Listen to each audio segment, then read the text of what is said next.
100 years ago, this past August, was the beginning of what's often been called the Great War. World War I had military casualties of over 9 million and millions more of civilians.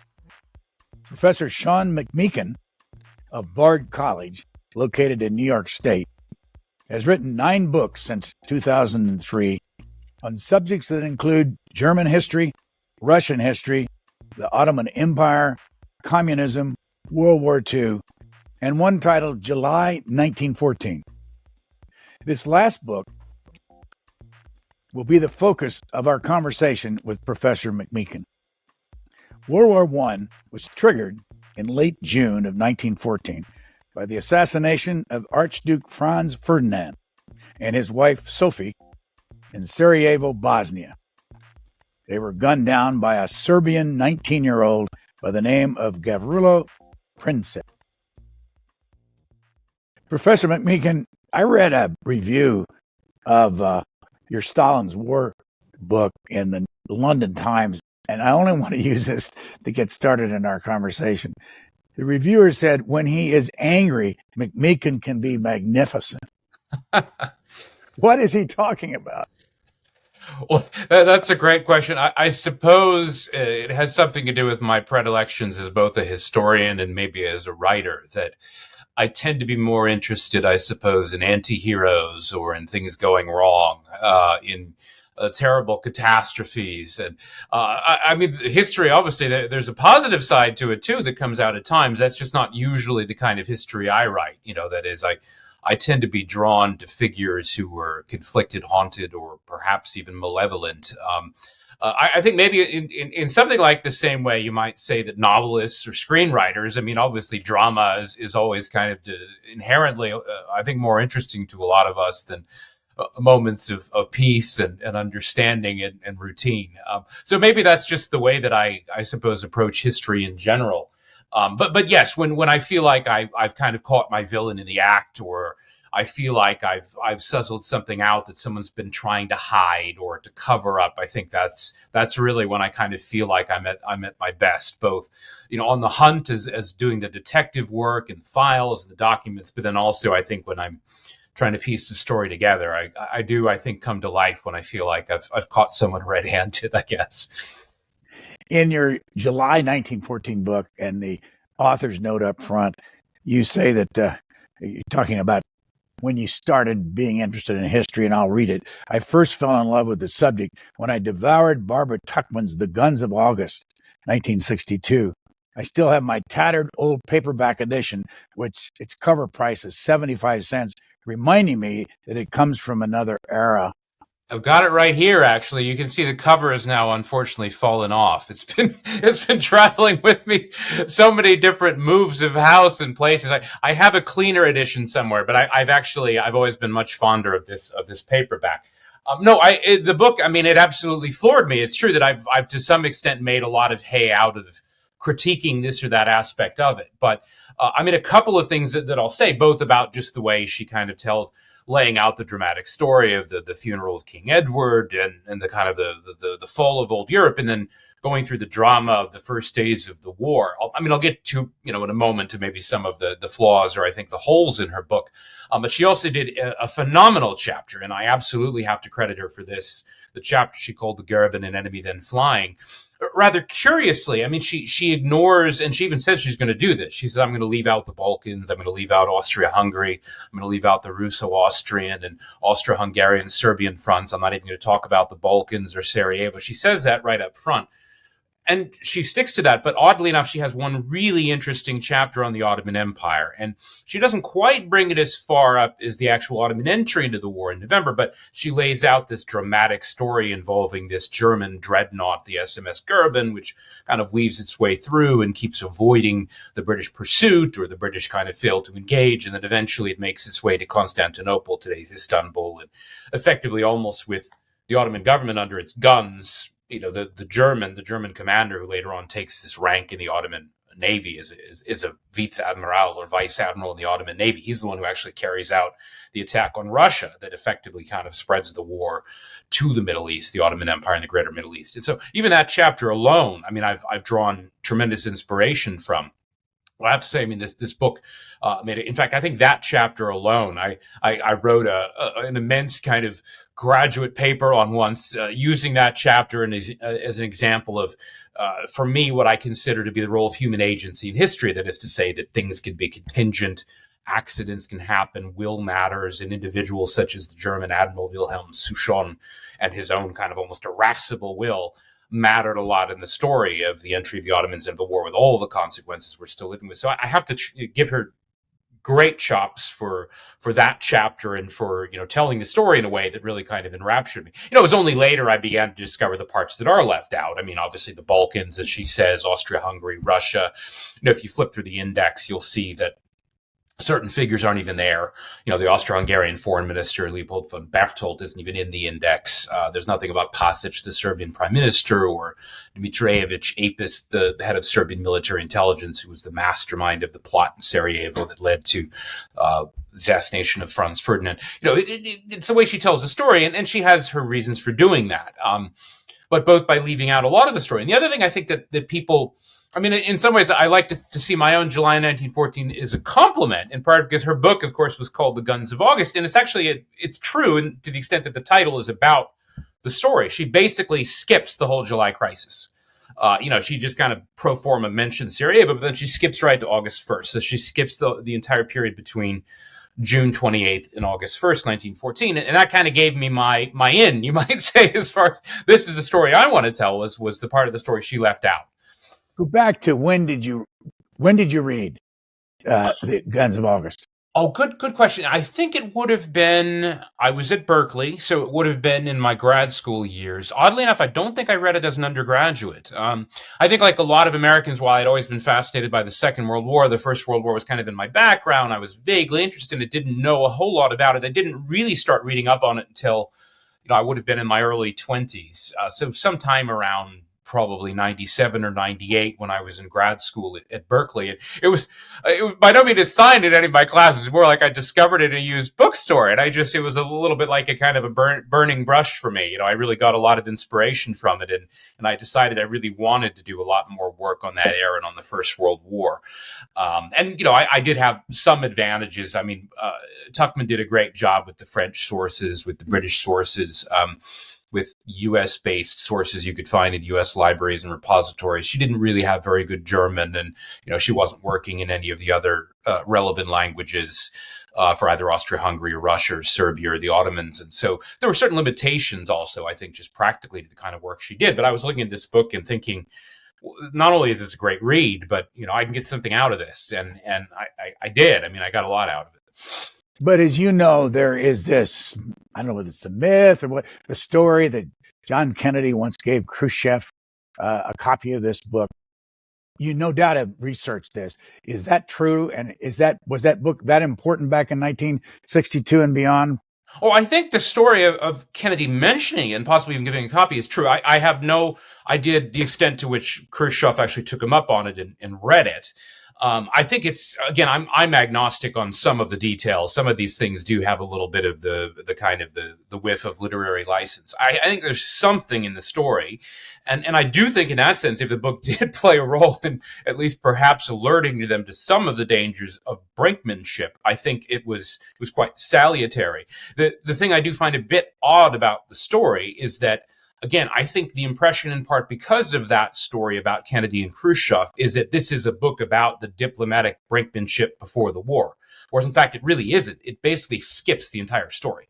It skips the entire period from June 28th, Sarajevo, when Archduke Franz Ferdinand was assassinated, the period through the so-called blank check the Germans give to Austria-Hungary, the period involving the negotiations over the ultimatum, the Franco-Russian summit in St. Petersburg, the ultimatum, the response, the drama over the response, Austria-Hungary's declaration of war on Serbia on July 20th, all that story and the Kaiser's role and the role of the Tsar and the role of the Russo and Austro-Hungarian foreign ministers is just, it's not that it's elided; it just isn't even mentioned. So that's I think the misconception some people have about the Guns of August is, in a lot of ways, it's actually more of a military history, of the outbreak of the war. And she's actually very good on, I think, a lot of the battlefield scenes, even though specialists have, obviously critiqued this or that she might not have gotten perfectly correctly because she didn't have access to all the sources. But she's pretty good at telling the story of kind of what happens on the ground. It's just not really a story about the diplomatic brinkmanship and the statesmanship and what was at stake and the alliances and how the powers negotiated and the statesmen and the monarchs. I mean, all of that, this is the story I tell in July 1914, Countdown to War. I like to think my book might have been maybe more useful in that sense to Kennedy and Khrushchev. But I mean, I guess I'm glad to the extent that, I wasn't alive yet in 1962, so I couldn't have played a role. I'm glad that her book, even if it was slightly, I think, misinterpreted, may have played a kind of a constructive or salutary role in hopefully dampening some of the possible dangers that the world was facing in the Cuban Missile Crisis. Born in Rochester, New York? No, actually, I grew up here. Curiously enough, I was born in a place called Nampa outside Boise, Idaho, and I've been invited there to give a lecture in March, and it's going to be my first time back, I think, since I was 10 months old. So I'm really looking forward to that. Where is Bard College, and what do you teach there? So Bard College is in the upper Hudson Valley. It's about maybe 2 hours or so north of New York City, about an hour or so south of Albany, so kind of upper Hudson Valley. And I teach history there. Mostly European history. I also teach Russian and Soviet history. So I teach everything from first year classes with a lot of students, more like kind of lecture classes. Then Bard is really more known for small scale seminar settings, kind of discussion, colloquium seminars. And I teach those as well.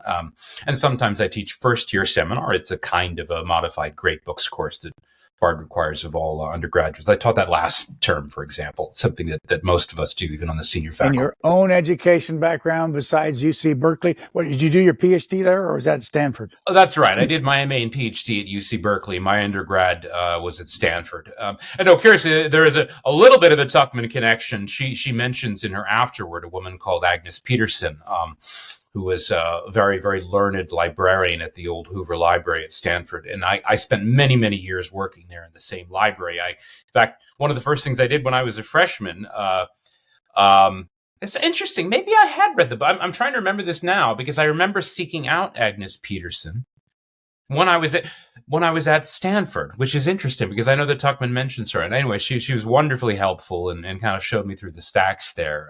They have tremendous collections on the two world wars in the 20th century. Sadly, the old library has actually been kind of dissolved now. The whole Hoover Archives and Library has been redesigned, and there's new building, a lot of new construction. So it's not actually there in the way that it used to be. But yes, I got a lot out of both Stanford and also the resources there at the Hoover Library and Archives. I'm going to assume that some people listening, and I started out not knowing all this. Thanks to your book, it was extremely helpful. Of the beginning of World War I and the story from the assassination on. Before I've heard you tell the story of the assassination, which I want you to do again. But before we go to the assassination, what was the situation in the world before the assassination? Well, right. I mean, on the one hand, there's this view, a historian called David Fromkin actually used an interesting metaphor in his book, Europe's Last Summer. He talked about almost clear air turbulence, as if the world had been really almost at peace, and this was a shocking thing. And maybe from the perspective of people in New York or London or Paris who weren't paying a lot of attention to the Balkans, the Ottoman Empire, Eastern Mediterranean, that might have seemed the case. But in that part of the world, and this is, I think, one of the correctives I try to bring in with July 1914, some of my other books, there had actually been a series of very significant conflicts in the preceding 3 years, beginning with a war between the Ottoman Empire and Italy. It was really Italy that launched the war, invading the old Ottoman provinces of Cyrenaica and Tripoli, or Tripolitania, Libya, as we call it today, which is then an Ottoman province, though kind of loosely held. And this then spiraled into two Balkan wars involving a Balkan League of Powers seeking revanche. And really revenge against the Ottomans after centuries of kind of oppression at Ottoman hands, which nearly did provoke war. There were a couple of pretty serious crises. There was one in November 1912 during the First Balkan War, when Austria-Hungary had mobilized really almost in two directions against both Russia and against Serbia. And this is almost like a kind of a preview or a dress rehearsal for some of what would go on in July 1914. The Russians convened a council of ministers, something sometimes called a crown council, with the Tsar and his ministers, and some of them were in favor of mobilizing, partly on behalf of Serbia, but really just to kind of prevent Austria-Hungary from getting her way or making any gains in the crisis. And they were called off. The chairman of the Council of Ministers, a man called Vladimir Kakovtsov, called them off and said, there's a risk because if we mobilize, Germany will mobilize, and that means war. So there was a war scare in November 1912. There was another one in the winter of 1913-14, which actually involved the appointment of a German officer called Liman von Sanders, or Ottoman Liman von Sanders, to command the Ottoman Army Corps, which was in charge of the Straits defenses, that is to say, kind of from the Bosporus through to the Sea of Marmara and the Dardanelles, which was very important for Russia because it was really her only warm water access to world markets. And a lot of Russia's economy was now dependent on this trade going through the Straits. And the Russians very nearly, once again, they were talking about even landing troops in the Ottoman Empire, but they wanted to make sure that they could be assured of French and British support.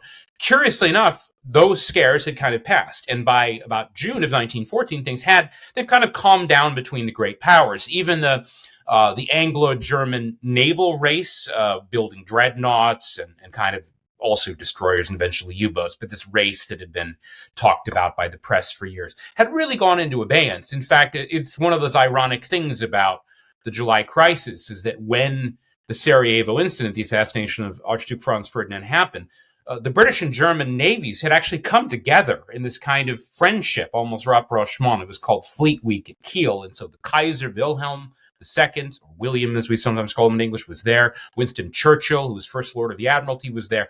It was this spirit of friendship and rapprochement.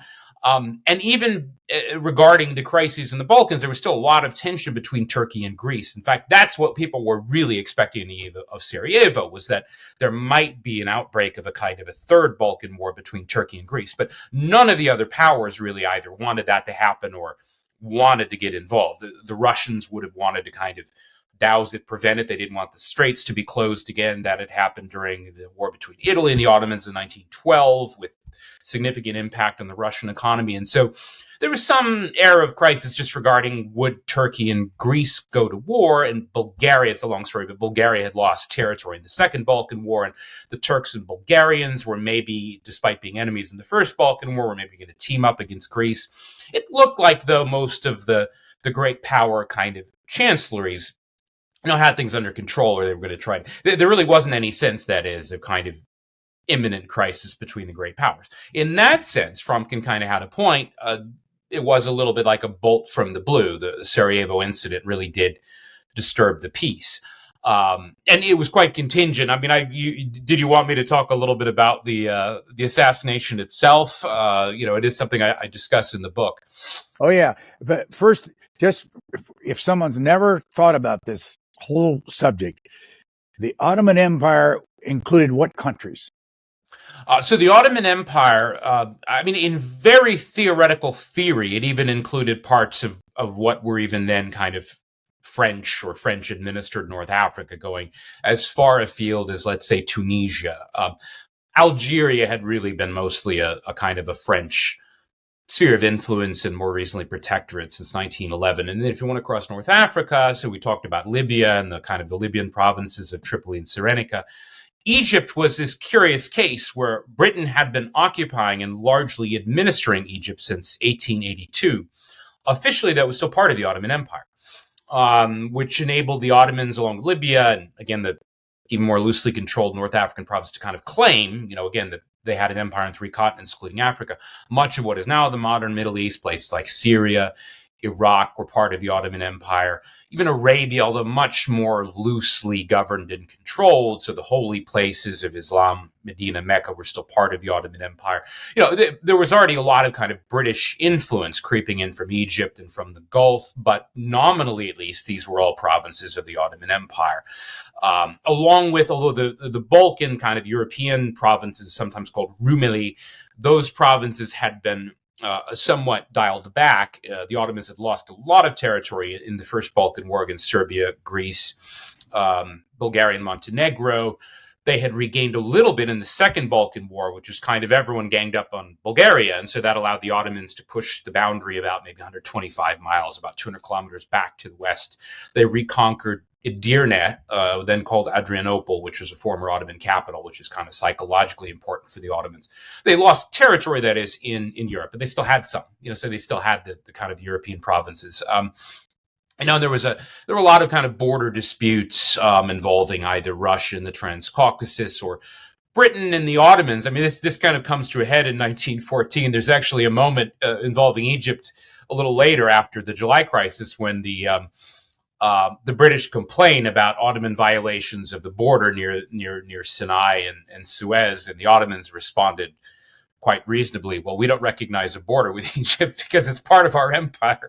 But in practice, the British had kind of been, once the war started, they got formal about it and they formally annexed it. Oh, the last one I'll just mention is Bosnia-Herzegovina because it's so kind of central to the story of the Sarajevo incident and the crisis. It had been until 1908.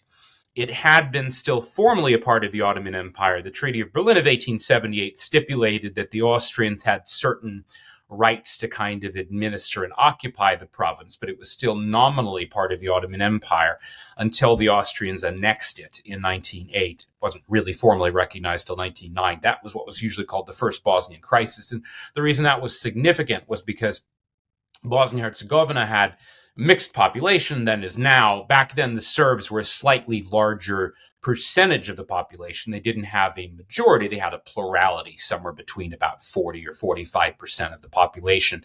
And so Serbia, which had now come into existence in the Treaty of Berlin, 1878, formally recognized as sovereign, and then had expanded in the First Balkan War. In between 1908 and 1914, this was all very, very volatile. Serbia was kind of looking at the Serbs of Bosnia-Herzegovina in this sometimes called irredentism, the idea everyone speaking this kind of language and having the same religious faith and nationality should come together. So there were secret societies, some very secret like the Black Hand, some less secret like Narodna Brana, or National Defense, devoted to overturning the annexation, that is to say, basically trying to absorb Bosnia-Herzegovina into Serbia. And that's kind of part of, again, the backstory. You have these secret societies, including Ujedinjeni ili Smrt, the Union or Death, sometimes called colloquially the Black Hand. This is the organization that Gavrilo Princip, the assassin, was recruited into. And so it's part of the Ottoman story. I mean, there's this whole sphere, and Bosnia-Herzegovina was no longer part of the Ottoman Empire. It was kind of part of the broader Ottoman sphere, which because of its contraction and because of all the maneuvering of the powers had become this kind of geopolitical fault line, almost a tectonic plate. It was very unstable in 1914. I'm going to simplify this and you can, change it if it doesn't make sense. But as I look at the map, I see Serbia sitting next to Bosnia. Mm-hmm. And then I see Austria and an Archduke Ferdinand, who's the son of Archduke Joseph, or I'm not sure I'm pronouncing it correctly, but anyway, but the story that I want to ask you about is that in June of 1914, at the end of June, you have the Archduke Ferdinand. Is he the heir apparent? Yes, he's the heir to the throne, and he mattered not just in the sense that he was a future sovereign, but in part because of the advanced age of Emperor Franz Joseph, who was already, I believe, 83. I mean, he was an octogenarian. The younger heir, he was himself, he was kind of my age, or maybe a little more, kind of in his early 50s. He had already begun to play an important role in government. He had almost something like a shadow government in the Belvedere Palace.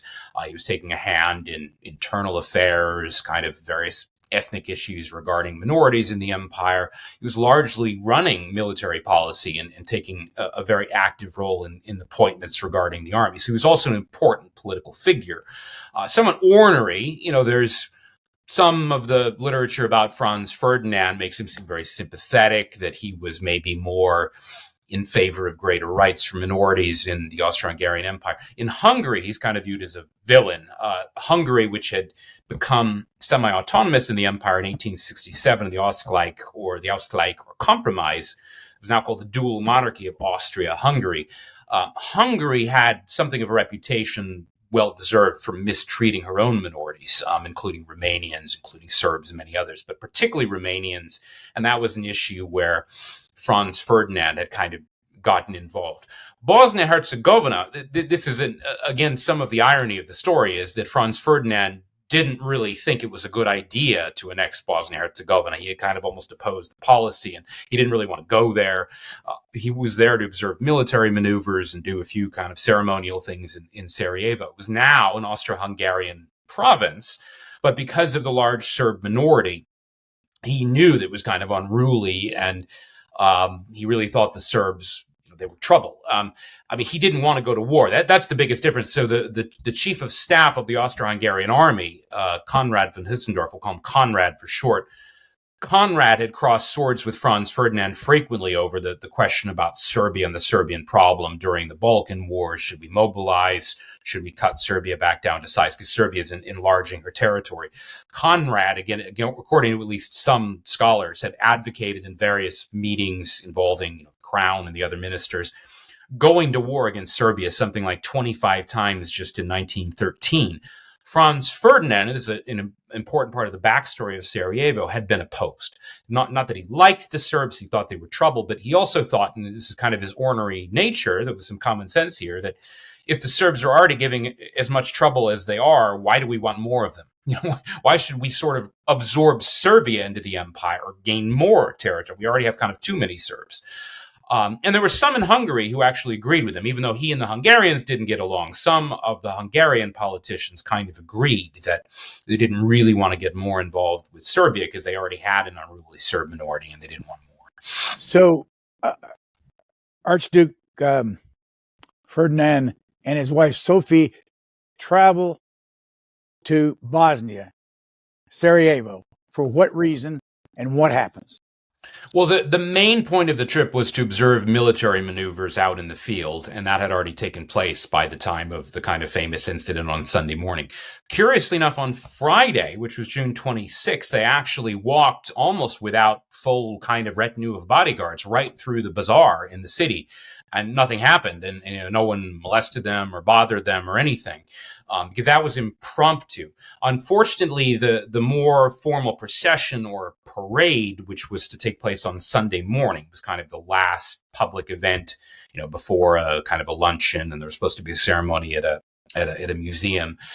This had been scheduled and announced in advance, which allowed the Black Hand and the plotters, including the head of Serbian military intelligence, a man called Dmitrijevich Apis, codename is a little easier to say than Dmitrijevich Apis, knew about it. The plotters knew about it. They were kind of there, ready. And amazingly, there were actually, there were 7 of them that were actually waiting along the Applique, this kind of road going along the river that the procession was going to go down in Sarajevo. I mean, it was very public. A lot of people were holding kind of portraits or pictures of the air through their windows, or a lot of flowers. It was all well advertised in advance. So the assassins were ready. Mm-hmm. Quick question. How old were the 7? Most of them were fairly young. I mean, Princip had washed out of military training. I believe he was... I think by then he was probably 19 or 20. I can't remember his exact age, but most of them were very young, and very few of them had really gotten more than kind of rudimentary training. In fact, Princip he had tried to join the army during the Balkan Wars, but he had washed out. Now, one significant kind of legal aspect is that the key assassins, such as Princip, although they came from Bosnia-Herzegovina, which meant they were technically subjects of Austria-Hungary, they were ethnic Serbs, but they were trained in Belgrade. And this is one of those things where after it happens, the Austro-Hungarians assume everyone else in Europe understands what this means. Well, look, they're trained in Belgrade, they're working on behalf of Serbia. But both the Serbs and later the Russians who backed them could make this claim, which is at least formally true. Well, look, the assassin was an Austro-Hungarian subject, so you see it has nothing to do with us. Several of the assassins had been recruited locally, including a Muslim who was more or less just kind of window dressing. But the core muscle, the three, Grabež and Čabrinović and Princip, the only ones who actually tried to do anything, the rest of them just kind of stood there. They had all been trained, including by members of kind of Serbian military intelligence in Belgrade. And, they'd gotten a little bit of weapons training. They weren't crack shots. I mean, that was significant because Princip, he really kind of got lucky. In the end, the contingent part of the assassination was that initially the Archduke survived. When the procession went down, the assassins prepared to strike. Čabrinović, took this kind of fuse bomb and threw it at him, and it actually hit Franz Ferdinand in the face, and it wounded him. But then it kind of grazed off, and it detonated underneath the staff car right behind him. And there were some minor injuries and some slightly more serious injuries. It looked like everything was fine. They then proceeded down to the kind of mayors, Konak, and it looked like they had weathered the storm. In fact, had they not, Franz Ferdinand, I talked about agency before. It's a fascinating thing that they were going to change the itinerary because they didn't want to have any further trouble. It was Franz Ferdinand who actually insisted, just because as a point of honor, that the last thing he wanted to do before he left town was to visit a wounded officer, someone who had been wounded in the bombing. And it just happened to be, it was pure accident, pure happenstance, that the garrison hospital was located very close to the museum, which had been part of the original itinerary. It could have been somewhere else. It just happened to be close to the original itinerary. So even though they reconfigured the order, and they had a bodyguard on the left running board, and they were planning to speed up so that it would be a much more difficult shot for any assassin. Unfortunately, a couple of the drivers just remember the original itinerary, so they kind of turned into this narrow Franz Joseph Street right in front of the Moritz Schiller Spice Emporium, and Princip happened to be standing there, and it was in the third car. That's where Franz Ferdinand and Sophie were sitting, along with Patriarch, the military governor, and the car just basically kind of it was a stick shift, of course. They didn't have automatic transmissions back then, and the driver tried to kind of go into reverse, and the car was just kind of sitting there motionless for a couple of seconds. So Princip was able to just walk up, just point blank range, point and shoot. So it wasn't a moving car. He didn't have to make a great shot. I mean, he really just got lucky, and unfortunately, I think for the world, it was very unlucky. And yeah, one shot killed Franz Ferdinand, and the other shot killed his wife, and they actually did bleed to death in each other's arms on the way to the hospital. It's kind of a story that seems almost too garish to be true, but it actually is. Gavrilo Princip, what happened to him? Well, he was imprisoned. He died of consumption, tuberculosis. There was some type of a kind of a typical respiratory ailment that he died of a few years later. Allegedly, he said shortly before his death, if I hadn't done it, the Germans would have found some other excuse. So he was an early proponent of the German war guilt story about the war. So Princip, who's already in kind of poor and failing health. The other assassins were arrested, kind of interrogated. The Austrians, they assembled a decent amount of evidence, but they really did not do a good job of kind of presenting their case to the chancellors of Europe, to the public. They just, I think, probably just assumed that everyone kind of knew what they knew to be true, whereas they didn't really make a very good case publicly. What was the reaction in Europe? Well, there was sympathy in general. Curiously enough, part of the reason the Germans had to give the so-called blank check on this visit of a Count Hoyos, this Hungarian coming from Vienna to Berlin, was that they didn't actually want to even send anyone to the funeral. It was an astonishing contrast to the one we were talking about Tuchman earlier, which he talks about the funeral of King Edward in 1910, that all the heads of state were there together. This time, part of the reason they didn't go, Franz Ferdinand was not especially popular in a lot of the kind of the courts of Europe. The Kaiser had actually been close to him, and that was significant. The Austrians wanted to pin him down while he was kind of still angry. But the German government said they didn't trust that the Austrians could secure the funeral. They didn't think it would be safe, and so they didn't actually send a high-level delegation. So the Germans, of course, were very sympathetic. The Kaiser's probably more sympathetic almost than anyone else. He had actually probably been closer to Franz Ferdinand than the Austrian emperor had, and that plays a role in his own reaction, because up until July 1914, he had been very cool towards Austro-Hungarian moves in the Balkans. He had not been very supportive during the Balkan Wars of the Austro-Hungarian position. in Russia, and this becomes a bit of a controversy, not only is there not much in the way of sympathy, but in Belgrade itself, where the Russian minister, a guy called, curiously enough, Nikolai Hartwig, he has a German-sounding name, but he's actually a kind of arch-pan-Slavist. He was actually the diplomat who had probably played a bigger role than anyone else in putting together the Balkan League against the Ottomans to kind of fight for Slavdom and the South Slav peoples of the Balkans. So he was a big thumping pan-Slavist, very anti-Austrian. Allegedly, he kind of held this bridge party that night, and he wouldn't let the flag be lowered to half-mast. And curiously enough, about how many days later? About 12 days later, after the Austrians had pointedly complained that the Russians weren't even pretending to sympathize about the death of the heir to the throne, he finally did go over to the Austrian legation to condole with the Austrian minister to Belgrade, a man called Giesel. And while he was there, he did apparently deny the story. It was later confirmed to be true about the flag not being lowered and about the bridge party and all of this.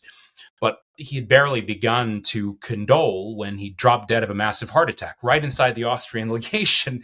And amazingly, of course, well, the Serbs, of course, just immediately thought he had been murdered by the Austrians, and that was almost the official story in the Serbian press. In fact, I believe it was his daughter came in, and it was almost CSI style. She's going around and taking samples, and what was the last cigarette he smoked? This becomes geopolitically significant, in part because Belgrade goes hog wild with the funeral for their heroic pan-Slavist Russian friend. And the press goes so crazy with their accusations against the Austrians that this actually kind of turns or helps to change the opinion of one key minister in Vienna, a man called Istvan Tiza, who was the Hungarian minister president, which is a very important role because as kind of the equal partner in the monarchy, he had almost like a veto over foreign policy, and he had not been in favor of a military response to Sarajevo.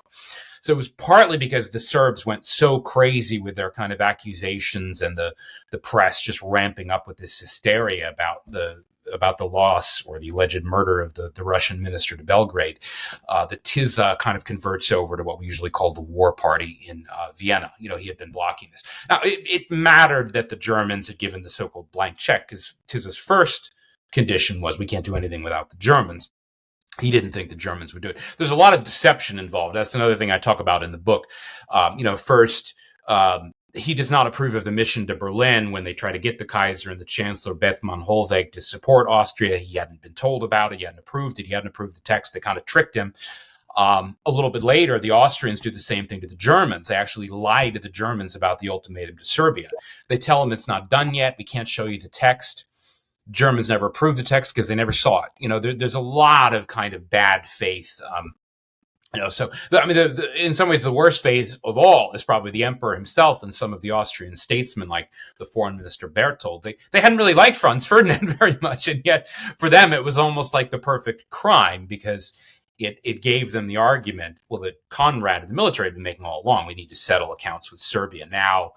More people joined the war party. Tiza was sort of the last convert, and they amazingly then held something like a kind of a war plotting or planning conference in Berthold's villa in Vienna, which, believe it or not, was actually called the Strudelhof, or the House of Strudel. And that's where they actually planned the war against Serbia now that Tiza was on board. But there was a lot of kind of machinations that went into that. Now, France and Britain, there's a little bit of sympathy, but to be honest, it's not such a huge story for them. I mean, they kind of are wrapped up in their own affairs. France, there's a Baroque sort of a sex scandal actually involving the person who should have been premier, but his wife was on trial for murder because she had murdered a newspaper editor because he had been threatening to publish stories about her affair with the politician called Caillot. And so this murder trial was kind of all the rage and all the headlines. And Britain was in the middle of a home rule crisis with Ireland. There had almost been a kind of something of a mutiny in the army regarding whether or not the army would have to enforce home rule on the Ulstermen, the northern provinces. So they're not really paying close attention until, there's this period in between about June 28th and then July 23rd, which is when Austria-Hungary finally sends the ultimatum. A lot of Europe is still kind of slumbering through the crisis. Once the ultimatum is dispatched, that's when the press starts to pay closer attention. I mean, the statesmen, of course, were paying attention even before the ultimatum. One of the really interesting, I think, kind of holes in our knowledge. You would often hear historians say the Germans burned all their papers to hide their plotting or something. And of course, some papers went missing. What's amazing is how much we have on the German side and the Austro-Hungarian side. We have almost everything. I mean, we know even about the lies and deceptions and all the rest of it. Whereas both France and Russia, curiously enough, a lot of the documents have gone missing. Dispatches from key ambassadors in Belgrade, for example, or in Russia, they just disappear between June 28th and the end of July. We don't know what was said. There was a high-level summit involving France's president, Raymond Poincaré, and the new it should have been Caillaux and a socialist politician called Jaurès. Instead, both the foreign ministry and the premier were held by this kind of milquetoast former education minister called Viviani. But along with Poincaré, who's a much more formidable character. And Poincaré is a thumping French nationalist. He'd been born in Lorraine. It's a territory the Germans had taken from France in the Franco-Prussian War in 1871. So he and Viviani, they're actually in St. Petersburg meeting with the Tsar and the Tsar's ministers for almost 4 days, the better part of 4 days right before the ultimatum. And then the French were at sea returning to France for the next 5 days or so, which gave them this great plausible deniability. We didn't know anything about the ultimatum, this whole act. I sometimes compare it to the Captain Renault line from Casablanca. Shocked to learn that gambling is going on in here. And then they come out, here are your winnings, sir. They knew about the ultimatum. Everyone knew about it, in part because the Italians knew about it and they blabbed the story, and also because in Vienna, the world of the ambassadors was kind of a small one. The British ambassador had a kind of a villa or summer house outside the city next door to the Russians. And so he learned about it. The Russians learned about it from him, who had learned about it from the Italians. They all knew about the ultimatum. They didn't know the exact terms. In fact, even the Germans hadn't seen the terms, but it didn't surprise them. That is, they were able to kind of coordinate a response. But that's when the crisis really gets serious, after July 23rd, when Austria-Hungary sends the ultimatum to Serbia. So from a 30,000-foot level, who was on whose side? In other words, right. Russia, France, Great Britain, Habsburgs, the whole bunch of them. Who was on? Can you give us that in a nutshell? Well, sure. Formally, you have two major alliances. The Triplice or Triple Alliance involved Germany and Austria-Hungary, and even, believe it or not, Italy, which is a bit strange and surprising if you know how the story turns out, because Italy ended up joining the other side in the war, but she was supposed to be allied to Austria-Hungary and Germany. It was a bit of an uncomfortable alliance because Italy actually had various designs on Austro-Hungarian territory. Austria had kind of traditionally been the oppressor of a lot of northern Italy and had controlled a lot of it until the Risorgimento, and the Italians still wanted more land. They didn't get along with Austria-Hungary. The only reason for the alliance at all was that Italy had her own kind of border disputes and designs on French territory, so she sort of shared an antipathy to France with Germany. France and Germany were kind of the arch enemies going back to the Franco-Prussian War of 1871, when Germany had seized Alsace-Lorraine from France. Lorraine was the territory France's president in 1914, Poincaré, previously premier, had been born in, so it's kind of his life's mission is to get it back. So France had signed an alliance with Russia back in the 1890s. Until he was sacked in 1890, Bismarck, the great German statesman, had tried desperately to prevent this from happening, the kind of nightmare of a two-front war. But after he was sacked, it all kind of went wrong. France and Russia teamed up. And they have a pretty close alliance. It's because they don't share a boundary or a border. It's a little bit difficult to coordinate exactly, but they sure did try. In fact, their alliance stipulated that as soon as the Russians were expected to mobilize first, as soon as Russia would mobilize against Germany and Austria-Hungary, the so-called, we would later call them Central Powers, I guess in part because Italy went the other way, but they were still called the kind of the Triple Alliance or Triplice. So long as Russia mobilized first, France and Russia promised, and the French were probably a little more realistic about this than the Russians because their mobilization was slower, they would actually invade German territory by what was called Mobilization Day, or M+15. So they had a very close coordination against Germany and the Central Powers. Britain was a little bit aloof or semi-attached. There had been this policy sometimes called splendid isolationism, which hadn't been completely jettisoned, but in 1904, Britain had signed a kind of colonial agreement with France. We usually call this the Entente Cordiale, and that gave the name to what would later be called the Entente or the Entente powers, mostly meaning, again, Britain, France, Russia. It's a bit getting ahead of the story because it was really mostly about spheres of influence in Africa. It was mostly about, that is, kind of colonial politics. Over the years, it had begun to acquire other aspects too. There was some joint military planning beginning all the way back in 1906. There was a naval agreement that was kind of inked in 1911, 1912, whereby in the case of a war with Germany, which might or might not happen, France would have the naval command in the Mediterranean, which ironically she's supposed to have in the First World War. The British didn't really let her have it, but she was supposed to have it. And Britain was supposed to control kind of the Channel, the approaches to the North Sea, obviously where Germany had a lot of her naval strength.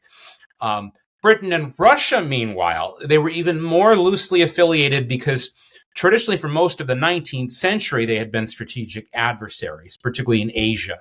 Russia was seen as the great threat to the Raj, or Britain's empire in the Indian subcontinent, which then was much larger than just India today, included a lot of what is now Pakistan, Bangladesh. There was this frankly somewhat phantasmagorical theory that the Russians would eventually threaten it coming down through Afghanistan or maybe even the Hindu Kush. And so this had animated a lot of British foreign policy and strategy for almost a century. In fact, in New Delhi, that is the kind of almost second capital of the British Empire in Asia, they still kind of did view Russia as the adversary. But back in Europe, London increasingly viewed the Germans as a greater threat. And so in 1907, pressure from kind of the main government in London, again, the government anyway was a little reluctant, but they wanted to have a kind of rapprochement with Russia over these colonial questions, over places like Tibet, places like the Hindu Kush, Afghanistan. It was, again, a spheres of influence agreement, and also particularly over what is now Iran, or Persia, as they then called it. The Russians had a sphere in the north, and the British had the area mostly in kind of the south along the Persian Gulf and the kind of the stretches approaching British India along the sea, where they had various interests and ports and coaling stations. And eventually also Britain was building, the only refinery in the British Empire was kind of in the Persian Gulf. So that was very important to Britain. It didn't mean Britain and Russia were military allies. It meant, in fact, the French wanted them to be. It was kind of almost negotiated by France. France wanted her two friends to come together. And so they were pushing for Britain and Russia to be closer. Confusingly, though, up until July 1914, the British-Russian relationship was actually fraying. There was a lot of tension. The Russians are sending troops into Persia. The British are complaining. It looks like they're violating the accord. There's a lot of tension between Britain and Russia. And so it's a very kind of a tense and pregnant situation where the French are desperate to keep Britain and Russia kind of on side. And so a lot of the maneuvering I talk about in the book during the July crisis is, the Russians and the French conspiring very closely and openly to kind of camouflage the nature of Russia's military preparations and make sure Britain doesn't really know about it, because they want to make sure Britain sees Germany as the clear aggressor, because they're not sure Britain is going to join them. And up really to the last minute, even after hostilities have started in Europe, between France and Germany, between Germany and Russia, Austria-Hungary and Serbia. She declares war on Russia a little later. Up until August 3rd and 4th, Britain's posture is still unclear. There's even some talk on the 1st of August. That's actually, oddly enough, where Tuchman begins her story, after kind of, skipping over July, where Sir Edward Grey, the British foreign minister, is vaguely talking about kind of maybe Britain will stay neutral if Germany either doesn't attack France, or maybe if she pulls back from the border, doesn't violate Luxembourg. The British posture is much less clear. France and Russia very closely coordinating. Germany, Austria-Hungary, again, they're coordinating. On the other hand, they're not always on the same page. That's something else to remember. The Germans, they kind of got manipulated by the Austro-Hungarians, who weren't sharing information about either their mobilization plan or even, again, the text of the ultimatum to Serbia. Who takes the first shot? Austria-Hungary shoots first at Serbia. So that's on July 28th. Curiously enough, the day before, they declared war on Serbia by telegram in French. And no one in the foreign ministry knew French. And so the Serbs didn't really know what it meant, and nothing had happened. And so it was very unclear. It was significant that the next day that happened, because July 29th, and it's the kind of the key date in the crisis I talk about in my book, and it's where I have a little bit of an issue with Tuchman's chronology because she just skips over it. This is the date when Russia first orders general mobilization. The Tsar later rescinds the order and he changes his mind. But this is also when the Russians tell France there's no going back. This means war. This is when, everyone's kind of awakened in Paris in the middle of the night. But curiously enough, the point I am going to mention about Germany and Austria-Hungary is that later that night, Bethmann Hollweg, when he first learned that Britain might join France and Russia, he tries to rescind the blank check. He sends this message to Vienna, crisis last minute, saying, we refuse to be dragged wanton without regard to our advice into a world conflagration. He basically says we're rescinding the blank check. But unfortunately, again, to get back to your question, just hours earlier, Austria-Hungary had begun shelling Belgrade, which was actually right on the border of Bosnia-Herzegovina. So it was kind of almost like more symbolic than anything else. It wasn't an invasion. They weren't going to be ready to invade for another 2 weeks. Again, this another bizarre circumstance. The Germans were shocked both by the declaration of war and also by the shelling of Belgrade, which they hadn't expected, because the Austrians had just told them that the army wouldn't be ready to fight Serbia until August 12th, almost 2 weeks later. And my own theory as to why the Austrians behaved this way was the foreign minister, Bertolt, is that because he was the central figure, everyone's trying to mediate, negotiate, he was just tired of kind of answering all the telegrams, and they had this, it was a telephone. It wasn't kind of as efficient as our telephone today. He was tired, proverbially speaking, of answering the phone. And so once he declared war, then he said, no, I can't negotiate because, war has started. So yes, Austria-Hungary does fire first on Serbia. If you look back on it, how significant was the assassination? Very significant. Again, I spin out some of the scenarios in the book. One obviously does not know how history would have turned out absent the assassination. But again, there was no great momentum for war between the powers in 1914. Again, the trend with Britain and Russia is they're drifting further apart. Britain and Germany are sort of coming closer together. France, and this is the biggest kind of what if because of the French political situation. Caillaux, whose party, the Radical Party, really won the elections in May 1914, and he should have taken power, and he probably would have brought in this socialist politician, Jean Jaurès, who was famously known as, if not pacifist exactly, but certainly kind of anti-war, and he didn't like the Russian alliance because Russia was an autocracy, a reactionary power. France was a republic. He was a socialist, so he was on the left. In fact, according to Jaurès and a lot of his kind of his compatriots and advisors of both the Socialist Party and also Caillaux and his party, they believed that Poincaré, and this is a little bit reminiscent of some recent controversies in U.S. politics, they believed that his presidential campaign had received covert subsidies from Russia because he was so pro-Russian, anti-German in favor of this alliance, kind of gung-ho for war. Jaurès and Caillaux almost certainly would have, again, had they taken power, they might not have been able to end the alliance immediately, but they would have at least questioned it. They would have kind of brought out some of these files. They would have tried to embarrass Poincaré and say, look, you've got these Russian ties. We need to renegotiate. We need to reconsider. And they would have been in power, except that, again, Caillaux's wife was on trial for murder. So there's a lot of really fascinating contingency involving the French. The Russians were probably the closest to any power and being kind of on high alert at the time, but that was, again, mostly because of the Straits question, Turkey, Greece, would there be a new Balkan war?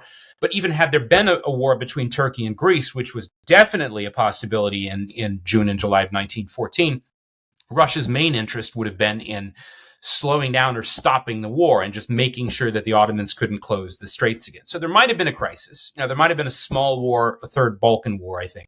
But absent Sarajevo, it's a little bit like falling dominoes, or sometimes people could say it's this precise sequence of events. It eliminates the biggest opponent of the war party in Vienna, Franz Ferdinand himself, because he's now dead. He can't oppose the war party.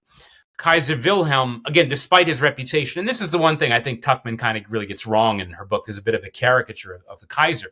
The people who really knew German politics knew that he was not at all belligerent. He always backed down in crises.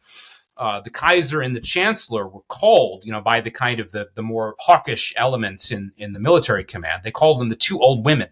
They thought they were soft. They thought they were weak. They thought they were kind of nerve-wracked and hysterical. The Kaiser had always opposed in both of the Balkan wars, firmly opposed getting involved. That, as he said, if the Austrians drag us into war in the Balkans, it will leave us quite cold. We have no interest there. We have no desire to get involved there. But Franz Ferdinand was his personal friend. He took it personally. So it was a very significant event and kind of turning the Kaiser, at least making him more willing to listen to the war party. And even at the last minute, in character, he tries to pull out at the last minute. He has all these plots and plans. Talks about a halt in Belgrade. We need to halt the Austrian army, maybe an occupation of Belgrade, then we'll negotiate. He jumps at these last-minute pseudo-neutrality orders from Britain. He tries to call off the mobilization. True to form, the very last minute, the Kaiser is trying to back out. One of the key lines, I think, in trying to read the kind of the German emperor's mind is when he's finally told by Sir Edward Grey, the British Foreign Secretary, that he had been misunderstood. Basically, the French had gotten really angry that Britain had even talked about neutrality. And so Sir Edward Grey had been kind of chastised by his own ambassador to Paris, who said, you've got to clear this up. And when he sends this message to the Germans, basically saying, you got this wrong. I did not say we were going to be neutral. The Kaiser calls back Moltke, the younger, the chief of general staff, the one who had told him, I can't stop the mobilization, and the Kaiser had overruled him. He finally tells Moltke, the line is, now you can do what you want. It's very reluctant. It's he's gotten badgered into it. And curiously enough, and I don't just want to say this about the Kaiser, you can see the same thing with the Russian Tsar as well. He rescinds the order for general mobilization very much out of conscience on July 30th. July 29th, the first time he mobilized, when he rescinds it, he actually says, I do not want to be responsible for monstrous slaughter. He is then badgered into submission by some of his advisors, and he makes the mistake of calling in his foreign minister. He says, I won't meet with my military chiefs because I know they're going to tell me I have to mobilize. I'll only meet my foreign minister, Sazonov. He didn't realize Sazonov had already gone over to the war party, and he was going to tell him he had no choice. Sazonov and the chief of the Russian general staff, Yanushkevich, they even had this little code they had worked out. They said, okay, as soon as the Tsar changes his mind again, and again authorizes general mobilization, you rush down the stairway, you go to the phone, you call me, and you say, now you can smash your telephone, because they didn't want the Tsar to change his mind again. So again, curiously enough, in the Tsar and the Kaiser, they're writing to each other during all this. They wanted to stop it. In the end, they didn't. They were too weak. But they absolutely wanted to stop it. As we get near the end of our conversation, I just reflect on the fact that John Wilkes Booth was 26 years old when he killed Lincoln, and Sirhan was in his 20s when he shot and killed Robert Kennedy, and Lee Harvey Oswald was in his 24 when he shot and killed. See that? Yeah. Oh, I'd forgotten that. But then I guess this is what I want to ask you, because it seems there is a pattern here. Can we say then that these 19-year-olds, these 7 19-year-olds that came to assassinate the Archduke, started World War I at that age because they were out to shoot him, kill him, and they did it? I think they did it inadvertently. It certainly wasn't their intention. I do think they were trying to provoke some type of a crisis involving Austria-Hungary and Bosnia-Herzegovina, but they certainly weren't thinking in terms of the European conflict or conflagration. But they caused it, though. Indirectly and inadvertently, I think they did. Again, I think absent this assassination, you just do not see the same sequence of events, the kind of the falling dominoes, that lead to war in 1914. There might have been a war a few years later. It's entirely possible. There might have been another crisis or maybe even another assassination attempt on Franz Ferdinand. But they absolutely, I think, intervened and altered the course of history. By the way, whenever I lecture on this, I talk about all the contingencies in the assassination itself. Again, absent the assassination, I think there's some type of a third Balkan War, Turkey, Greece, but eventually there's a conference and none of the powers go to war. I think history does absolutely turn out differently. And the guy that tried to kill Donald Trump was also in his early 20s. Oh, I think that's a great point. I mean, there's no telling what would have happened had Trump been assassinated last summer. All kinds of scenarios come to mind, but I don't have a crystal ball to tell you exactly what would have happened. Before I let you go, I want to ask you about your books. There may be more than this. I counted 9 from 2003 until the latest one, which was back in 2024, The Fall and Rise of Communism. Which of all your books, and they're about Russia, they're about Berlin, they're about a lot to do with that whole part of the world over there that you've spent time in, which of them has done the best? In way of you mean as far as sales? Yeah. I think Stalin's war is the best as far as overall sales. July 1914 did very well, particularly in the U.S. The Berlin-Baghdad Express, and to a slightly lesser extent, the Ottoman Endgame did the best in kind of the British market, and also because those are related to the Ottomans. I mean, this is just a kind of a nice lark. Whenever I do travel back to Turkey, I can see those books in the airport bookstore in Istanbul. I've never seen any of my other books in airport bookstores. So as far as the kind of, I suppose you might call that the Turkey tourist market, those two books probably did the best. But yeah, as far as I think, particularly U.S. and Canadian sales, Stalin's War has been far and away, I think, the biggest seller so far. I still have hopes for Overthrow the World, which is still fairly new. It's only been out since September. But am I right about this, that you married a lady from Turkey? That's right. She's originally actually from Bulgaria. She's a Turkish or kind of a Muslim Bulgarian. Her family, they were basically expelled from Bulgaria in 1989. It's a kind of a little-known episode among many in the 20th century of ethnic cleansing or expulsions. There's other kind of ethnic Turks and Muslims who live down near the Rhodope Mountains in southern Bulgaria, and were then kind of expelled, kind of pushed out in the middle of the night into Turkey. A lot of them settled near the town of Bursa, the original Ottoman capital, actually, and that's where many of them live today. And in the case of my wife's parents, it's a town called Gemlik on the Sea of Marmara. Beautiful town. And how long did you live in Turkey, and what did you do there? Better part of 12 years. I mean, I think I was back in the States for 2 years with a fellowship at Yale during those 12 years. I taught primarily at a university called Bilkent in Ankara for, again, the first 10 years, minus maybe the 2 years at Yale. And then my final 2 years were in Istanbul at a place called Koç University, which, interestingly enough, is not really in the city. It's way up on the Black Sea.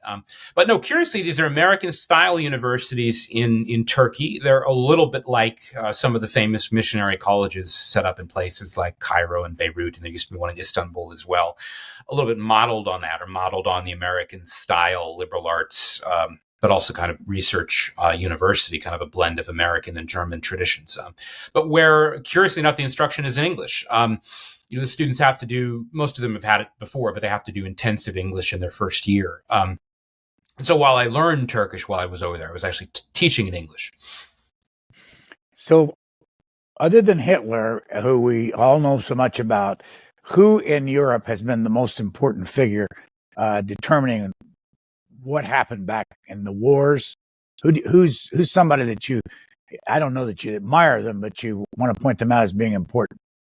Well, important in both of the world wars. I mean, that's a little bit harder because, of course, some of the characters changed. But curiously enough, I mean, if you're going to try to link the two together, Winston Churchill plays a huge role in both of them. I mean, he's there at the outset, the beginning of the First World War, as First Lord of the Admiralty, doing everything from commandeering Ottoman dreadnoughts, which the Ottomans both get angry about, and then this gives the Germans a bit of an edge. We talked about the chapter in Tuchman's book about the Goeben. The Goeben ends up replacing, almost as if by magic, the dreadnoughts that Churchill stole. He then plays a big role in the Gallipoli story. He even fights for a while on the Western Front. He's there at the end of the war. He comes back as Minister of Munitions and Minister of War. He plays a role in the Russian Civil War. He plays a role in the kind of Turkish-Greek War. The Turks call their War of Independence. He's there in the 1920s. He becomes Chancellor of the Exchequer when Britain goes back on the gold standard. He's sort of in the wilderness, as usually called, in the 1930s. But then he plays a huge role in the Second World War. And, again, for the most part, quite kind of laudatory and commendatory as far as his vision and a lot of his statesmanship. But obviously people have argued ever since about some of his positions and decisions on the Mediterranean underbelly at Tehran, or his position on Yugoslavia and Tito. He plays a huge role in that story as well. So that even though, of course, Roosevelt and Stalin might in the end have been, a little bit more powerful as far as shaping the post-war arrangement, Churchill still had the First World War as well. Now, it's not that Roosevelt was completely irrelevant as assistant Secretary of the Navy. He did play a little bit of a role in the First World War, but definitely not on the same level as Churchill did. The book that we've been talking about mostly is July 1914. Our guest is Sean McMeekin. He's a professor at Bard College, and there's a lot of information available to you if you're interested in his other books. Thank you so much for your time. Well, thank you for having me, Brian. It was a great pleasure. Thanks for tuning into this week's Booknotes Plus podcast. If you have a moment, please consider rating and reviewing us wherever you listen to podcasts. Your feedback will help others discover the program. And don't forget to share this episode with friends and family. For the latest on new episodes, schedule updates, and more, follow us on X @C-SPAN Radio.